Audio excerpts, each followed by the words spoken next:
Bismillah. Alhamdulillahi rabbil alamin. Wassalatu wassalam ala nabiyyina Muhammad wa ala alihi wa sahbihi wa man tabi'ahum bi ihsan ila yaumiddin. Amma ba'd.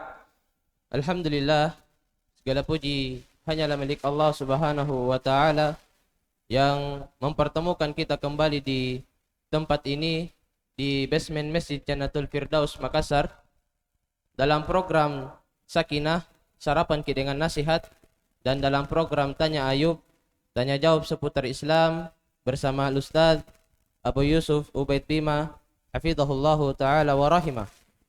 Dan berhubung Al-Ustaz telah berada di hadapan kita semua, maka mari kita memulai program kita pada pagi hari ini. Baik,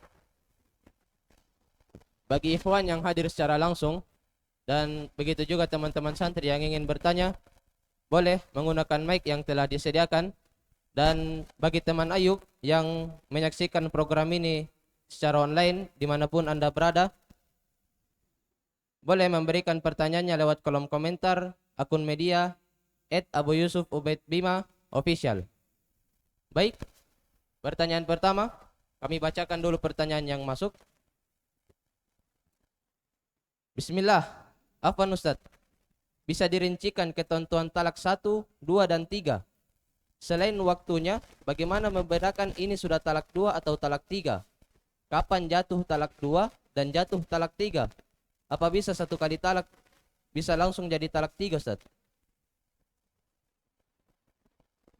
Bismillahirrahmanirrahim. Alhamdulillahirrahmanirrahim.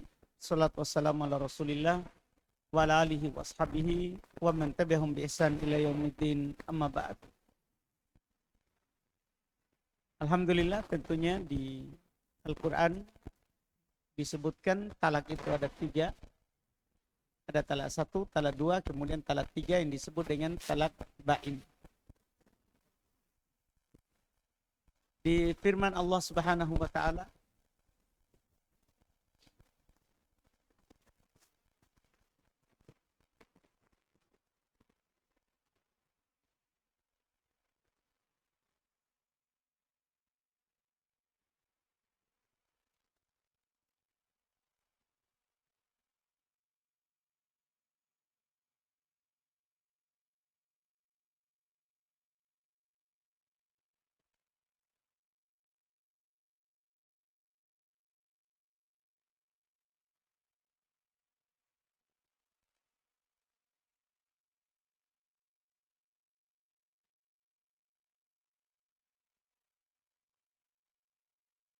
dengan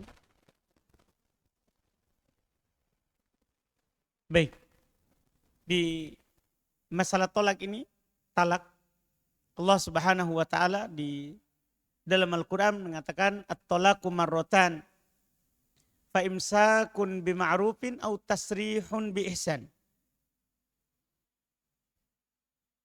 Kata Allah Subhanahu wa taala, talak itu ada 2 kali. Setelah itu, setelah 2, maka masuk talak 3, fa imsakun bima'ruf atau tasrihun bi ihsan.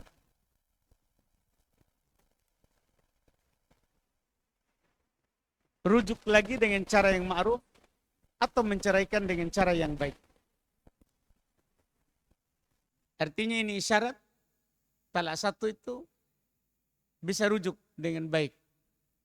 Kemudian talak 2 bisa rujuk dengan baik. Kalau tidak, maka masuk ke talak 3, tasrihun bi ihsan. Tasrihun bi ihsan, melepaskannya dengan baik. Dan talak yang dianggap talak 1, yaitu kalau dia mentalaknya, dibilang saya talak kamu dengan sorry, jelas, atau dengan kinayah. Misalnya kamu keluar dari rumah ini, pulang ke rumah orang tuamu. Itu talak juga secara kinayah. Kalau dia ucapkan itu, maka istrinya tertalak dengan talak 1. Iya. Talak 1. Kemudian pada lain waktu dia talak lagi, itu sudah masuk talak 2. Tidak harus dia tunggu talak dia selesai masa iddah baru dianggap masuk talak dua. Enggak. Kalau dia talak hari ini, besok lagi dia talak lagi, dianggap talak dua.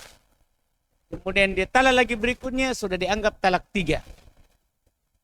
Sudah dianggap talak tiga.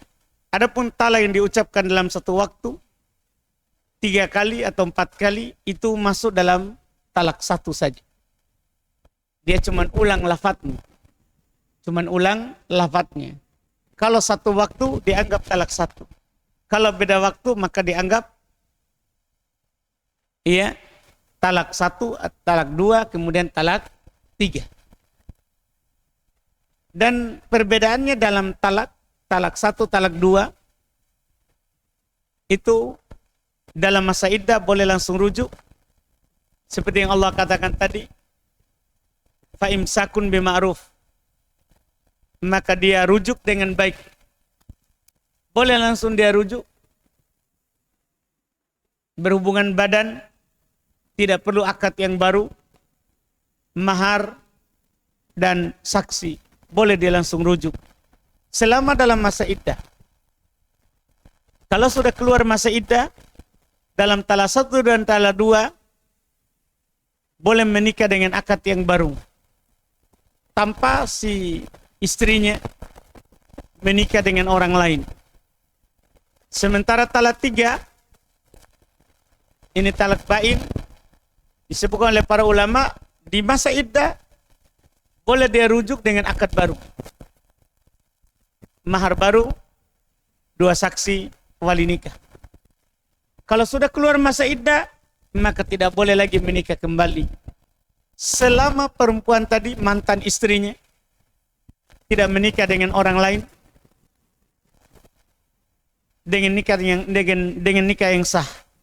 Tapi kalau dia menikah dengan orang lain dengan nikah yang sah, kemudian dia diceraikan atau tinggal mati, maka boleh dia melamar lagi istrinya, mantan istrinya, dengan akad baru, mahar baru, dan wali nikah. Wallahualam. Barakallahu fiik.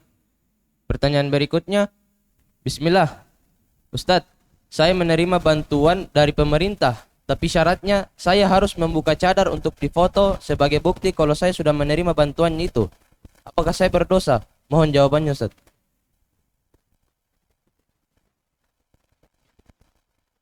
Wallahualam, hal tersebut di keadaan di foto di mana kita sebutkan. Iya. Kan kalau alhamdulillah pemerintah kita memang kalau ada masalah di foto-foto, tapi mereka juga sudah tahu, oh ini difoto oleh perempuan, ini difoto oleh laki-laki. Mereka bahkan kalau dia lihat kita pakai cadar, itu juga bentuk penjagaan Allah Subhanahu wa taala sebelum dijaga di makhluk. Iya, bentuk penjagaan Allah. Allah Subhanahu wa taala bagi orang yang bercadar tentunya tidak akan dihinakan. Karena cadar itu syariat Allah, bukan untuk menghinakan hamba. Biasanya Allah Subhanahu wa taala mengarahkan mereka, ada perempuan juga yang memfotonya. Allah mudahkan mereka dalam hal tersebut. Wallahu a'lam. Kami bacakan lagi satu pertanyaan sebelum kembali ke ikhwan. Bismillah. Izin bertanya, Ustaz.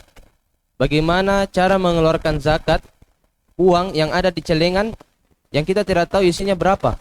Apakah harus dibongkar dulu terus dikeluarkan zakatnya? Bongkar. Syarat zakat harus nisab. Zakat itu kan harus ada nisabnya. Ada bilangan terendahnya, yaitu senilai 595 gram perak. Senilai 595 gram perak. Kalau sudah senilai itu maka wajib zakat jika tersimpan setahun.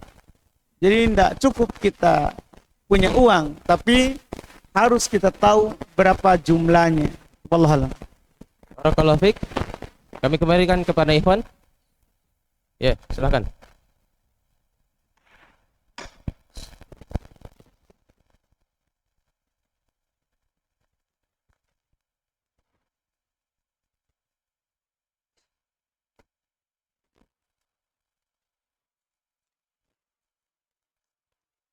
Bismillah, pertanyaan titipan Ustaz. Pertanyaan pertama, apakah pernikahan sah tanpa izin orang tua? Apakah pernikahan sah? Tanpa izin orang tua. Berarti tidak ada wali. Illa nikah illa biwali. Kata Nabi SAW. Tidak ada pernikahan tanpa wali. Tidak ada pernikahan tanpa wali. Bahkan di sebagian lafaz ditambahkan biwaliyin mursyid, dengan wali yang normal, wali yang sehat akalnya. Iya, tidak ada nikah tanpa wali. Barakallahu fikum. Pertanyaan kedua Ustaz, apakah dua orang yang saling berzina harus dinikahkan? Dua orang yang saling Berzina. berzina, anak muda. Kalau anak muda dicambuk, bukan dinikahkan, diasingkan dari kampungnya. Kalau di hukum Islam, dicambuk 100 kali, kemudian diasingkan dari kampungnya, bukan dinikah. Itu sebagai balasan atas mereka melakukan hal itu. Kalau setiap yang berzina dikasih nikah, banyak nanti orang berzina dulu baru menikah. Naudzubillah. Quran melarang kita mendekati zina, apalagi berzina. Fala taqrabuz zina. Jangan mendekati zina. Wasilah ke sana tidak boleh didekati. Iya, jadi hukumnya tidak boleh dia mendekati zina. Kita tidak boleh dia dinikahkan. Apalagi kalau hamil, tidak sah akad nikah orang yang sedang hamil. Wallahualam. Barakallahu fik. Barakallahu fik. Masih ada? Rain.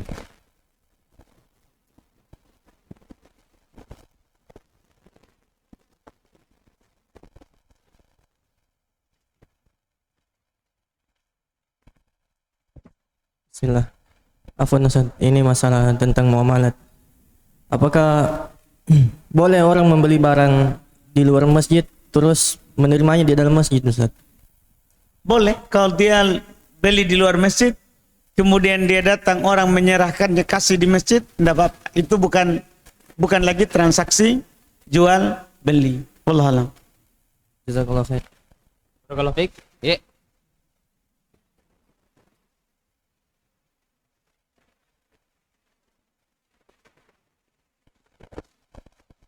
Bismillah, izin tanya Ustaz. Apakah ada sujud sahwi terkait dengan bacaan sholat yang tertukar? Misalnya takbir tertukar dengan i'tidal atau bacaan ruku tertukar dengan sujud dan semisalnya Ustaz. Kalau kita berdasar kepada pendapat mayoritas bahwa bacaan ruku, bacaan sujud itu sunnah, maka tidak ada sujud sahwi.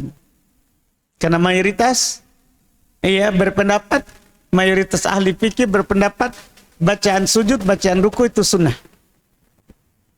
Tidak wajib. Tidak wajib. Tapi di sana ada ulama yang berpendapat wajib. Sehingga kalau mereka akan mengatakan sujud sahwi.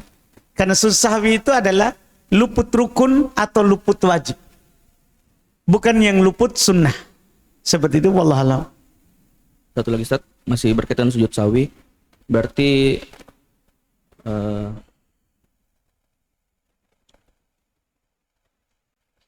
apa namanya? Terkadang setelah baca Al-Fatihah Ustaz, kita terganggu dan bukan membaca surah, malah berdoa Ustaz. Malah Berdoa Ustaz. Bacaan doa yang dibaca bukan surah Ustaz setelah bacaan Al-Fatihah. baik. Tentunya ini makmum ya. Iya Ustaz, makmum atau sholat sendiri Ustaz. Baik. Itu kan setelah Al-Fatihah sunnah dibaca. Kalau dia baca doa malah bukan Al-Quran, tentunya kalau dia lakukan dengan tidak sadar dimaafkan. Tapi kalau sadar tidak boleh. Tidak boleh membaca saat berdiri selain Quran. Sebagaimana saat ruku dan saat sujud tidak boleh baca Quran. Jadi di tempatnya itu kalau berdiri baca Quran, kalau saat ruku sujud tidak boleh baca Quran. Dalam hadits riwayat Imam Muslim, inni nuhitu an aqra'al Quran sajidan aw raki'an. Raki'an aw sajidan. Saya dilarang membaca Quran saat ruku dan saat sujud. Saat berdiri saya. Saat berdiri tidak boleh baca doa. Wallahualam. Barakallahu fik. Masih ada? Ikhwan yang ingin bertanya? Ya, silakan.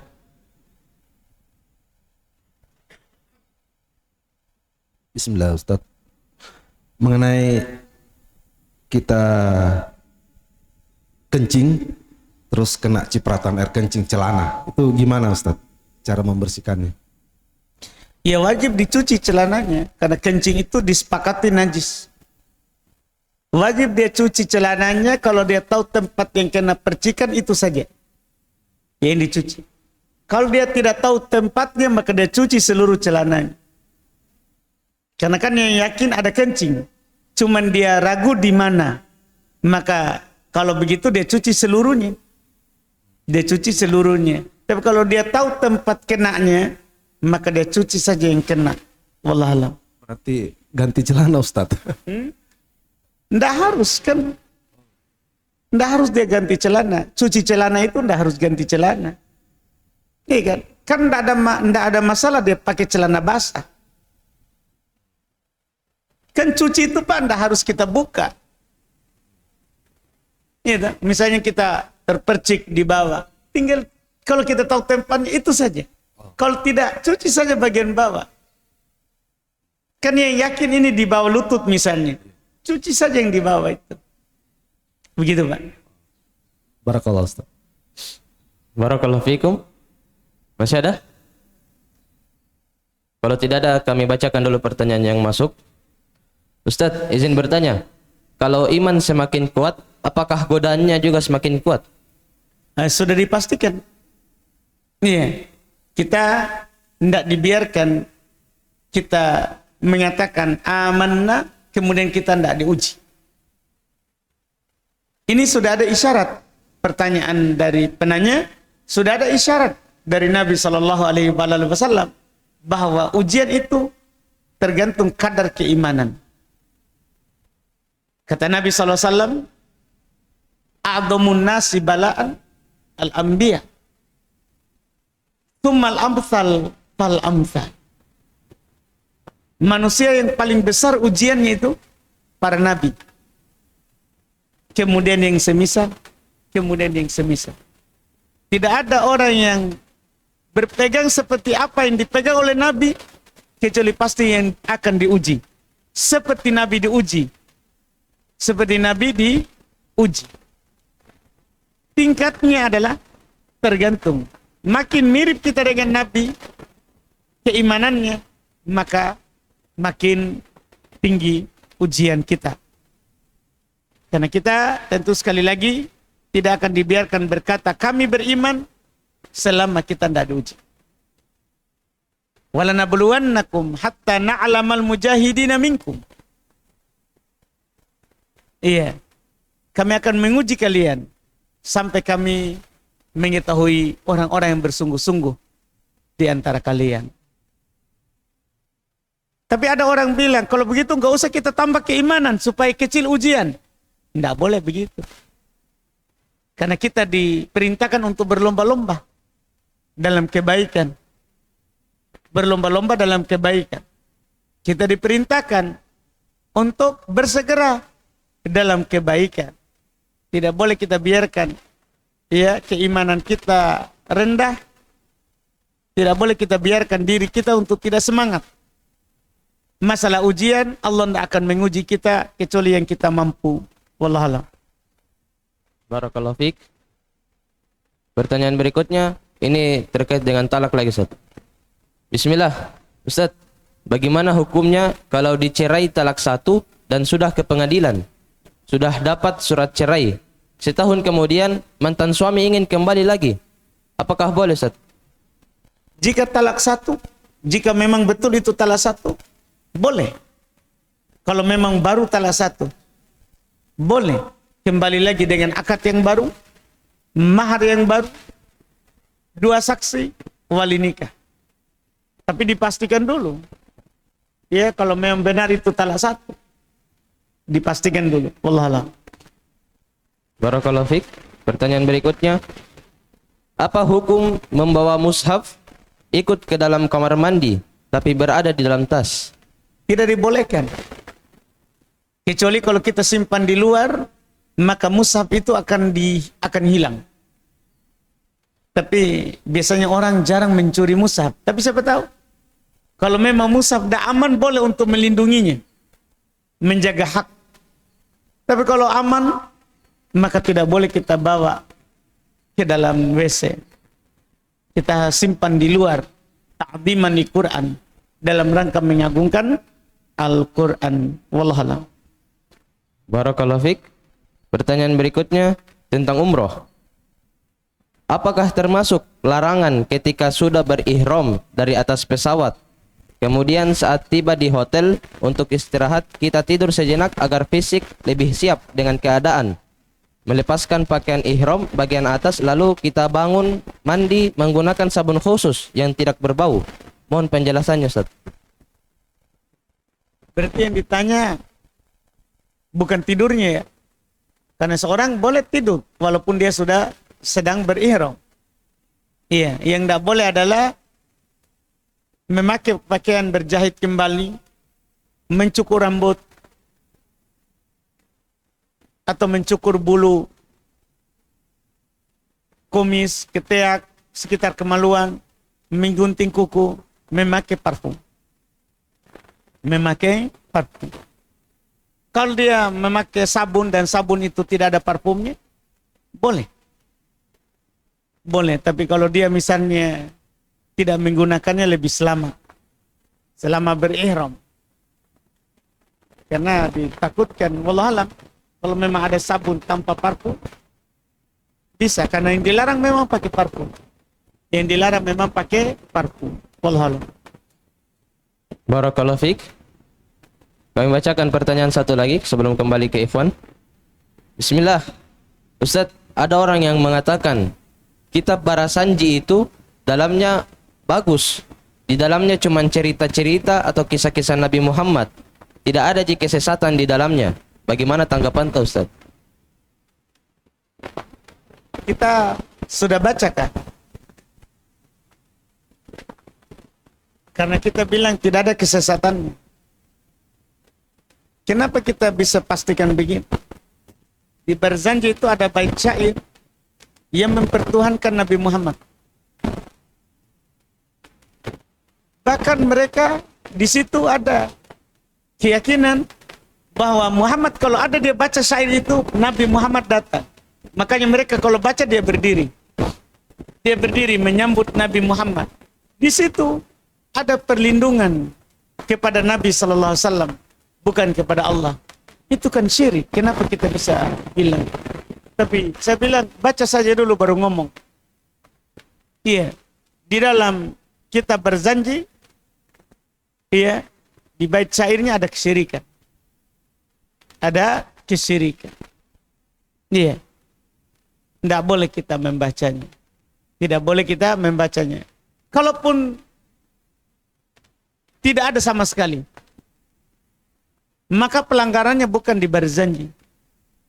Pelanggarannya adalah di perayaan kita. Perayaan itu adalah perayaan bid'ah.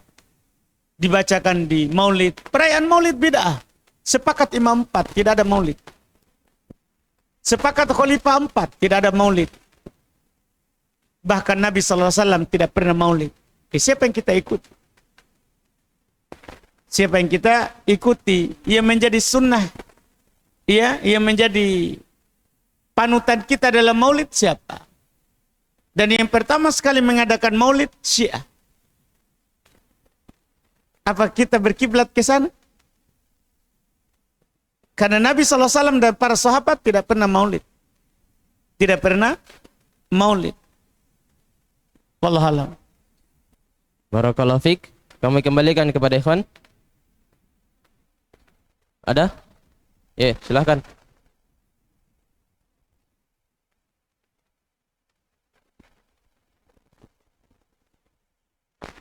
Bismillah.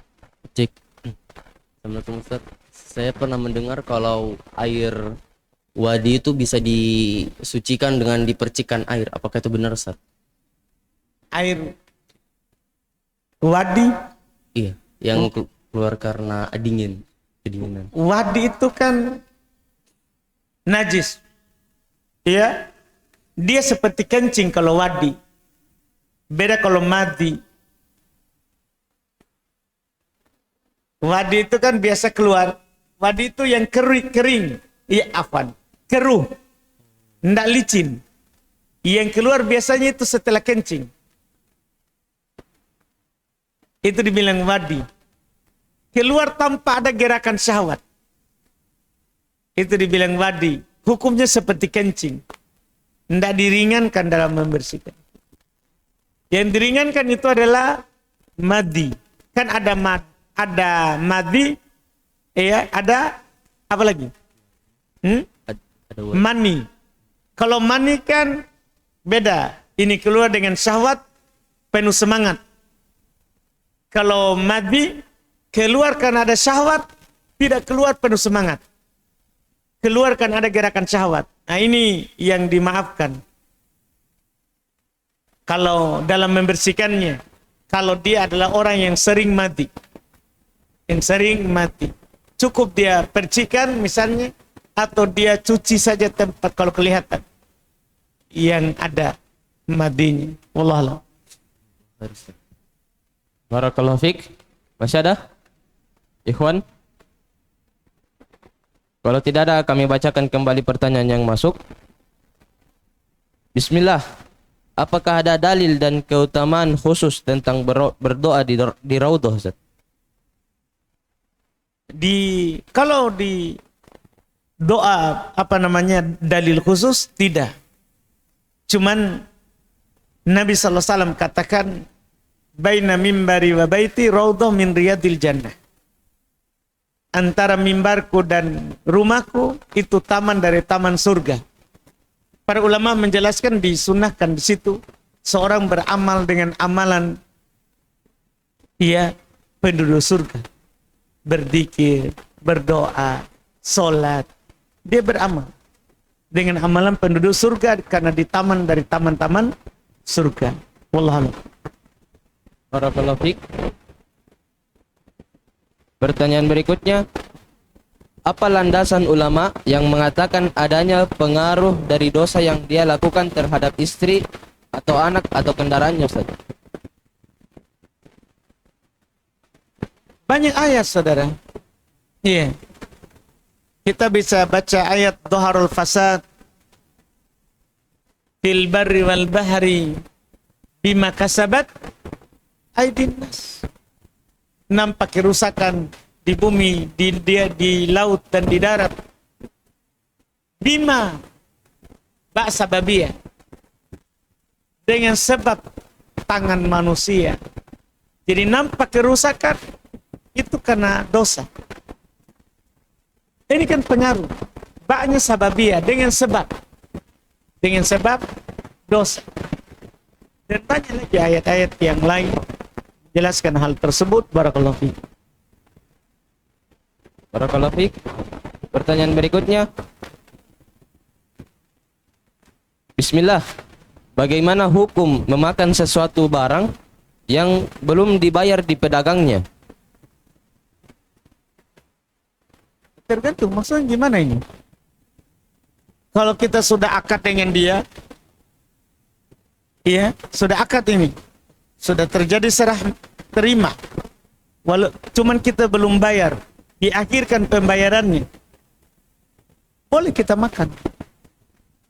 Yang tidak boleh kita makan itu kalau kita pergi ambil dan penjualnya dibilang tidak ada, dibilang halal. Kalau dibilang halal, coba, boleh kita makan. Tapi kalau tidak ada dibilang halal, tidak boleh kita makan. Wallahualam. Barakallahu fiik. Pertanyaan berikutnya. Saya biasa pergi memancing di dekat pulau yang sudah keluar dari batas wilayah area tinggal saya. Apakah saya sudah bisa menjamak qashar salat? Tergantung apakah itu safar atau tidak. Kalau safar maka berlaku hukum jamak qashar. Kalau bukan safar maka tidak berlaku jamak qashar. Barakallahu fiik. Pertanyaan keduanya, apa hukum salat saya jika saya tetap sholat di atas perahu padahal ada masjid yang tidak jauh di pulau tersebut yang saya dengar azannya? Tidak boleh sholat di atas kendaraan kalau kita bisa sholat di darat. Sholat wajib tidak boleh. di atas kendaraan, kecuali darurat. Akan keluar waktu kalau kita tidak sholat. Dan kita tidak sampai ke darat, kecuali setelah keluarnya waktu, maka boleh di kendaraan. Tapi kapan tidak keluar waktu, kita awalkan sholatnya atau kita akhirkan. Tidak boleh sholat di atas kendaraan. Sholat wajib. Adapun sholat sunnah, boleh. Wallahualam. Barakallahu fiik. Pertanyaan berikutnya. Bismillah. Apakah ada dalil atau keutamaan khusus bersedekah pada malam atau hari Jumat? Tidak ada dalil khusus. Yang ada dalil umum saja. Hari Jumat kata Nabi khairu yaumin tola'at fi syams. Hari Jumat adalah hari terbaik matahari terbit padanya. Maka dengan beramal di situ ya kita harapkan kebaikan hari itu. Wallahualam. Barakallahu fiik. Pertanyaan berikutnya. Ustadz, apakah boleh mengakikah anak yang sudah berumur 1 tahun? Karena waktu berumur 7 hari kami belum mampu. Sudah lewat kewajiban sunnahnya. Nabi SAW beliau bersabda dalam hadits riwayat Imam Tirmidzi dan selainnya, kullu gulamin murtahanun bi aqiqatihi yudba anhu yauma sabihi. Kata Nabi SAW, setiap anak itu tergadaikan dengan akikahnya, disembeli untuknya pada hari ke-7. Nabi sebutkan hari ke-7. Mayoritas berpendapat hari ke-7.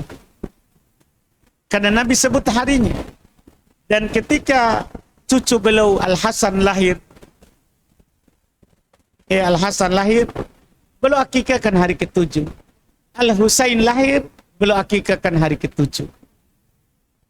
Ini terkumpullah perucapan dan perbuatan Nabi hari ke-7. Kalau kita tidak mampu hari ke-7, maka lewat kemampuan, lewat waktunya. Kalau kita disunahkan sholat sunnah subuh sebelum subuh, tidak boleh kita lakukan lagi setelah subuh, kecuali kita ada udzur. Misalnya kita waktu itu ketiduran dan kita terbiasa, itu syaratnya. Melakukannya maka boleh. Nah ini akikah kan tidak terbiasa. Orang melahirkan baru ada akikah. Iya, makanya mayoritas kalau sudah lewat hari ke-7 tidak sunnah lagi.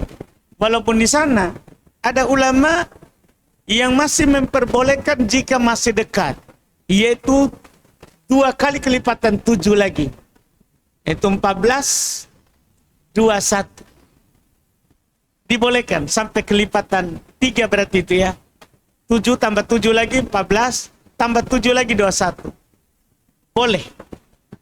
Ada yang membolehkan sampai 21. Adapun setahun tidak ada salafta. Dari Nabi tidak ada memang. Karena Nabi secara ucapan 7, secara perbuatan 7. Iya. Adapun setahun tidak. Para sahabat tidak ada yang akikahkan anaknya dewasa. Dan para sahabat tidak ada juga yang berakikah dewasa. Karena sudah lewat waktunya. Wallahualam. Barakallahu fiik. Pertanyaan berikutnya. Apakah jamaah ikut berdoa saat khotib Jumat berpindah dari khutbah pertama ke khutbah kedua? Dan jika khotib berdoa, apakah jamaah ikut mengangkat tangan untuk berdoa atau cukup mengaminkannya saja? Ulang. Apakah jamaah ikut berdoa saat khotib Jumat berpindah dari khutbah pertama ke khutbah kedua? Berarti saat duduk ya? Doa apa? Saat khotib duduk. Doa apa?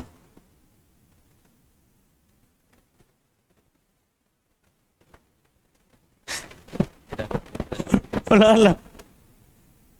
Dan jika khotib berdoa, apakah jamaah ikut mengangkat tangan untuk berdoa atau cukup mengaminkannya saja? Doa Jumat, khotib tidak angkat tangan. Tidak angkat 2 tangan begini kalau berdoa. Sunnah adalah mengangkat jari telunjuk. Seperti doa ketika tasyahud. Sunnahnya. Kalau tidak, enggak. Karena memang Nabi tidak selalu lakukan. Dan doa itu tidak harus mengangkat tangan. Apalagi makmum, jamaah, tidak angkat tangan. Apakah diaminkan? Diaminkan. Dia aminkan. Dengan suara yang tidak keras. Karena dilarang berbicara dalam keadaan khotib sedang khutbah. Doa juga dia sedang khutbah. Sehingga dikompromikan oleh para ulama, dia memperdengarkan dirinya saja. Wallahualam. Barakallahu fiik. Kami kembalikan ke Ikhwan yang ingin bertanya. Tidak ada? Jika tidak ada, kami kembali membacakan pertanyaan yang masuk. Bagaimana hukumnya jika istri pergi dari rumah dalam keadaan marah? Apakah suami boleh mencarikan istri? Dari kita sih itu. Iya. Tapi kalau saya, jangan. Sabar saja. Sabar saja atas perlakuannya itu. Karena kita ada tahap dalam bermuamalah dengan istri. Jika dikhawatirkan dia durhaka, jika dia durhaka ini, kita diberikan 3 tahap. Tahap pertama kata Allah, fa'iduhunna. Nasihati dia dengan nasihat yang mendalam. Nasihati.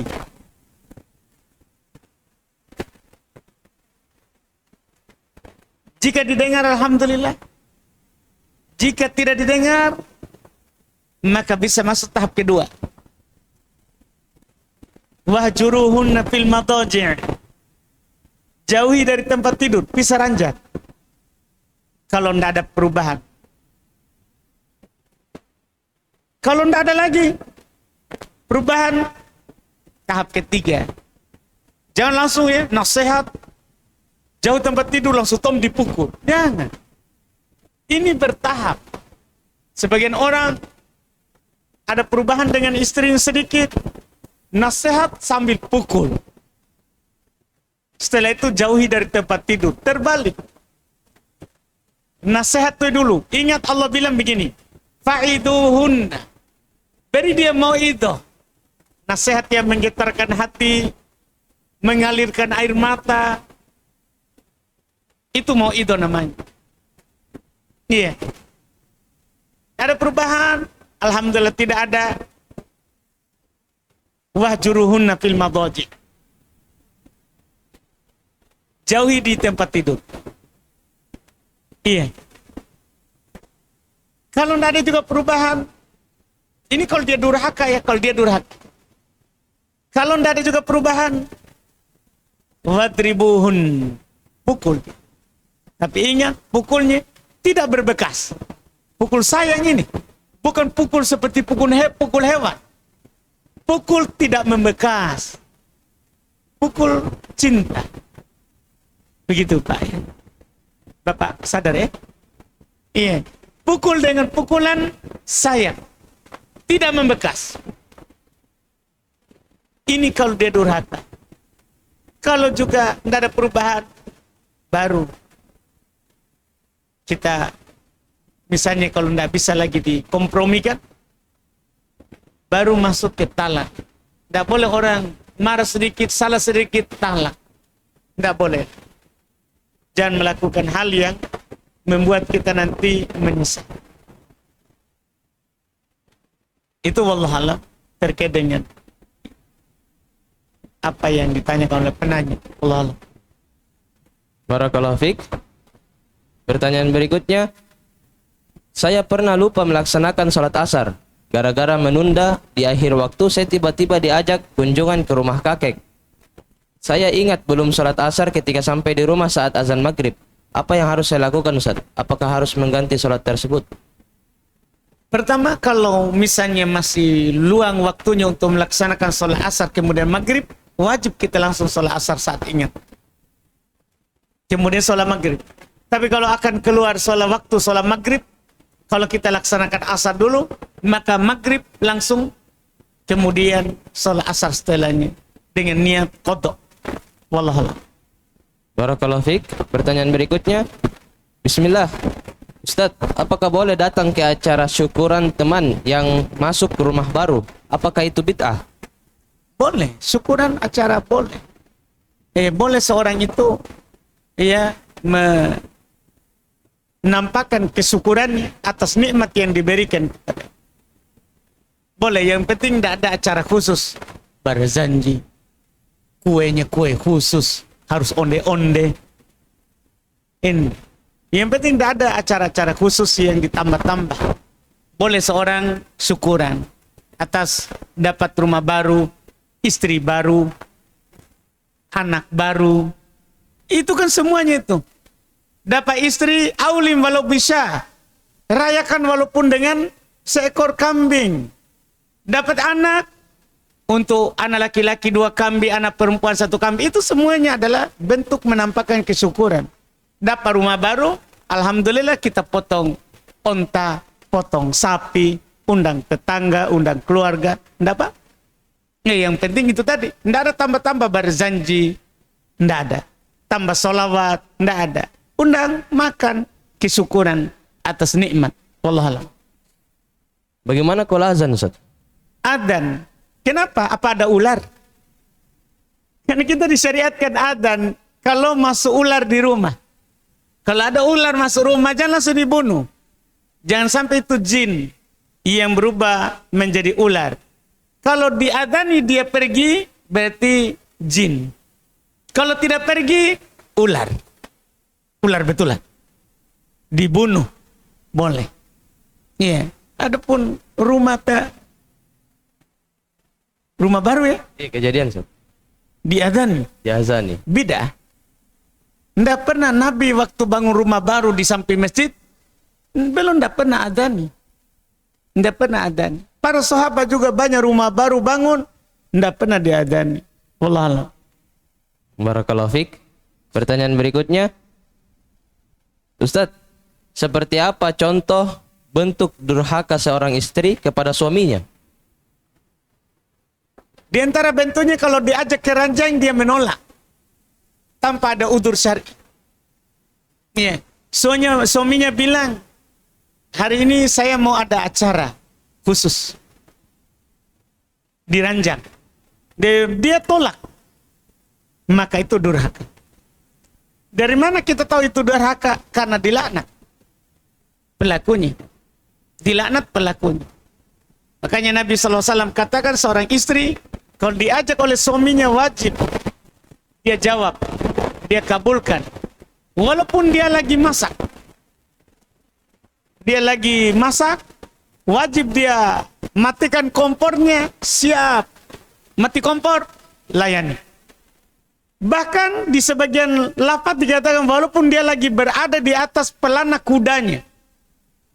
Dia lagi dalam kegiatan. Diajak suaminya, wajib dia lakukan. Dia lagi di sawah. Suaminya telepon di rumah. Saya menginginkanmu ini di rumah. Wajib dia tinggalkan sawahnya, dia pergi ke rumah. Kapan dia tidak mau? Durhaka. Durhaka. Wallahualam. Demikian pula di antara bentuk durhaka adalah memasukkan orang ke dalam rumahnya tanpa izin suaminya. Masuk dalam durhaka. Masuk dalam kedurhakaan. Wallahualam. Barakallahu fiik. Pertanyaan berikutnya. Di bulan Ramadan, di masjid kampung kami, biasa ada ceramah tentang pembatal-pembatal puasa. Di antaranya yang disebutkan adalah pingsan dan kentut di dalam air masuk pembatal puasa. Apa? Pingsan dan Pingsan, kentut di dalam air masuk pembatal puasa. kentut di dalam Air, Ustaz. air. Air. Iya. Kalau pingsan, dilihat. Kalau dia pingsan dari sholat subuh sampai maghrib, batal. Nggak puasa ini. Kalau dia pingsan. Tapi kalau dia pingsannya sebagian hari saja, nah dia pingsan waktu duhur sampai asar, sah puasanya. Ya, karena pingsan itu seperti tidur. Seperti tidur. Iya. Kalau kentut di dalam air, enggak. Iya. Pembatal puasa itu yang masuk ke badan, bukan yang keluar dari badan. Muntah, enggak membatalkan puasa. Karena yang keluar. Karena kaidah pembatal puasa itu yang masuk. Itu pun harus masuk di jalur makan dan minum. Di jalur makan dan minum. Itu yang disebut oleh para ulama rahimahumullah ta'ala. Wallahu. Barakallahu fiik. Pertanyaan berikutnya yang mengenai lupa sholat asar tadi, Ustaz. Waktu ingat itu saya tidak langsung sholat asar karena belum tahu harus langsung sholat. Lalu apa yang harus saya lakukan sekarang, Ustaz? Kapan? Lama berarti. Lama-lama. Sekarang bertobat atas hal tersebut. Kalau sudah lama, wajib kita bertobat atas kelalaian itu. Ini lebih daripada qadha. Lebih daripada qadha. Seperti orang meninggalkan puasa secara sengaja. Ini bukan qadha lagi. Tidak bisa dihapus dengan qadha ini. Ini harus dihapus dengan tobat. Ini harus dihapus dengan tobat. Wallahu a'lam. Barakallahu fiik. Apakah termasuk memasukkan orang lain ke dalam rumah? Berlaku juga untuk ipar laki-laki karena kebiasaan. Semua. Bahkan berlaku sama terhadap ibu tak bapak tak. Iya. Ada seorang istri punya ibu punya bapak. Suami bilang, tidak boleh kau masukkan ibumu di sini. Tidak boleh. Dia masukkan. Kalau ada ibunya mau ketemu dia keluar. Tidak boleh dia kasih masuk dalam rumahnya. Kalau suami larang, apalagi ipar. Kata Nabi, al-maut, ipar itu kematian, kebinasaan. Ipar bukan mahram. Ipar bukan mahram. Wallahu a'lam. Barakallahu fiik. Pertanyaan berikutnya. Oh iya, silakan. Aje kok. Bismillah. Kami pernah ke Sidrap. Kami mendengar kabar dari Kalimantan bahwa keluarga kami meninggal. Jadi kami menunggu di Sidrap. Ternyata di Sidrap itu saya kurang tahu, ternyata masih ada keluarga Tolotang. Setelah mayat itu datang, orang Tolotang yang lebih banyak menjemputnya. Suatu hari, itu hari mayat sudah datang, mereka sudah mempersiapkan segala macam peralatan. Singkat cerita, kami melihatnya, ternyata mayat itu dicuci pakai minyak goreng. Nah, sekarang kami berkesimpulan keluarga yang Islam, bagaimana kalau mayat itu kita curi? Keras ini Pak Eko ya, keras. Keras ini Pak, keras. Memang karena dua versi ini Pak, dua versi Ustaz. Dua versi di Sidrap itu Pak. Iya. Jadi setelah mereka melakukan sesuatu yang tidak kami inginkan, maka kakak saya itu subuh-subuh mereka terlelap tidur, maka mayat itu dibungkus baik-baik, diopor lewat jendela. Setelah diturunkan dari jendela, dibawa lari dan dimandikan seperti sesuai sunnah Nabi yang diajarkan. Tapi kami setelah itu langsung lari ke Makassar. Itu bagaimana hukumnya, Ustaz? Mayatnya kodong di mana Mi? Kan kita ke Makassar, baru kita sudah curi. Itu sudah diculik, kami Kembalikan lagi.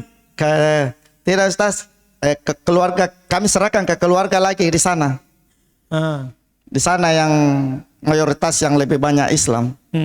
Nah di sana kalau ada yang bilang ini, bilang yang lakukan ini. Begitu Ustaz.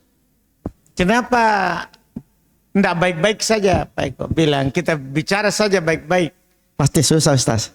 Sudah kita coba. Susah karena masih primitif di sana Ustaz. Saya kasih tahu dah. Maksudnya tempuh jalur baik-baik saja dulu. Pasti silaturahimnya pasti putus Ustaz. Tapi kalau kita curi, Nggak putus gitu. Itu yang saya tanyakan Ustaz, itu yang saya tanyakan. Kemarin itu kami putar dengan itu. Tapi cuma kita mau sesuai gimana dengan sekarang hubungan tak? sudah agak lama ini Ustaz, sudah agak lama. Jadi kita tidak pernah ke sana lagi. Mbak ini putus betul itu. Maunya kita berembuk, Pak. Keluarga muslim dengan keluarga tadi Tolotang. Berembuk, Pak. Bilang ini kan kalau ada lagi nanti Pak Eko tidak bisa diulang ini. Tidak bisa lagi diulang yang itu iya. Tapi nanti seharusnya kita berembuk, Pak. Ini kan saudara ini dari Kalimantan muslim. Maka kalau muslim itu kami tugas Pak Eko tuh. Ya orang tuanya orang Tolotang Ustaz. Tapi kan dia muslim. Iya. Kan kita bisa bicarakan. Kita musyawarahkan. Dah? Kita musyawarahkan bahwa ini kan saudara ini muslim atau Tolotang tongi. Pernah dia Tolotang Ustaz. Tapi sudah muslim. Sudah muslim. Sudah. Kan itu berarti kita bicarakan. Biasanya orang kalau baik-baik itu diterima aja Ki. Iya. Dari Pak sekarang berarti dibicarakan makin disidra poinnya curi mayat kah? Cara lama kita pakai itu. Ngeri. Nggak, seharusnya berembuk Pak. Kalau saya bicarakan baik-baik. Kalau didengar alhamdulillah. Kalau nggak didengar maka tentunya baru kita tempuh itu hal-hal yang misalnya membuat orang itu misalnya kasihan jenazahnya kalau di mandinya pakai minyak, enggak, mandi orang pakai air. Iya, bisa begitu kalau memang harus, ya bilang saja kami mandikan dulu paling. Saya Islam. Setelah itu dia mau pakai minyak goreng, urusannya itu. Yang penting kita bye-bye Pak Eko. Iya, daripada begini, kembali makin dulu sana minta maaf. Iya. Barakallahu fiik. Semangat Ki Haji. Masih ada ikhwan yang ingin bertanya? Jika tidak ada, kami bacakan pertanyaan terakhir. Bismillah. Izin bertanya Ustaz. Apa hukum menonton film kartun? Film kartun ya? Siapa yang menonton? Anak kecil atau orang besar? Iya. Ini yang tanya santri di? Santri Ustaz. Oh, orang besar. Besar sekali. Besar sekali nih. Jangan saudara. Nonton bukumu saja. Nonton Kutu Nahwu. Dah? Nonton sorok. Nonton latihan baca kitab. Daripada kartun. Atau kartun baca kitab. Iya. Jangan masuk di hal-hal yang melalaikan. Wallahualam. Barakallahu fiik. Alhamdulillah, dengan terjawabnya pertanyaan terakhir tadi, berakhir pula program kita pada pagi hari ini. Kami mengucapkan kepada Ustaz, jazakumullah khairan, barakallahu fiikum, wa yassarakumullah fi kulli umurik, karena sebabnya telah tersampaikan ilmu kepada kita. Dan ana memohon maaf kepada teman-teman Ayub yang belum sempat dibacakan pertanyaannya. Insyaallah kita akan berjumpa di lain waktu. Dan kami mengingatkan kembali kepada teman Ayub yang menyaksikan program ini secara online ataupun offline, jangan lupa untuk men-share, men-follow dan men-subscribe akun media @Masjid Jannatul Firdaus Official dan akun media @Abu Yusuf Ubaid Bima Official, karena itu semua gratis. Barakallahu fikum. Subhanakallahumma wa bihamdik asyhadu an la ilaha illa anta astaghfiruka wa atubu ilaik. Assalamualaikum warahmatullahi wabarakatuh.